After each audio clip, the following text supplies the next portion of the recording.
স্বৈরাচারের কীট পতঙ্গ যদি প্রশাসনে থাকে আপনাকে প্রতি পদে পদে তারা বাধা দিবে। পতিত স্বৈরাচার পুনর্বাসন হলে বাংলাদেশ হবে জল্লাদের উল্লাসভূমি।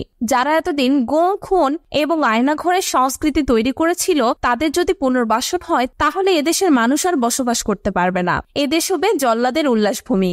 এমন মন্তব্য করেছেন বিএনপির সিনিয়র যুগ্ম মহাসচিব রুহুল কবির এফকে।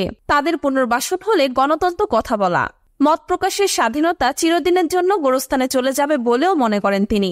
সোমবার রাজধানীর এলিফ্যান্ট রোডে ডেঙ্গু প্রতিরোধে সচেতনতামূলক লিফলেট বিতরণকালে তিনি মন্তব্য করেন। স্বৈরাচারের প্রশ্নে সবাইকে সজাগ থাকার আহ্বান জানিয়ে তিনি বলেন, এখনো যারা গণতন্ত্রের সুফল ভোগ করছেন, আন্দোলন এবং বিপ্লবীর সুবিধা নিচ্ছেন, বিভিন্ন পদে যাচ্ছেন, তারা যখন বলেন আওয়ামী লীগের ঘর গোছানো উচিত, এই ধরনের বার্তা দেন, তখন এটা সাংঘাতিক ধরনের মরণ বার্তা। আজকে যারা বিভিন্ন জায়গায় সেই স্বৈরাচার গুম, খুন, আয়নাঘরের সংস্কৃতি চালু করেছিল, তারা গণতন্ত্রকালে মানুষকে ধরে নিয়ে আয়নাঘরে বছরের পর বছর আটকে রেখেছিল, তাদের হাত পা পঙ্গু করে দিয়েছে।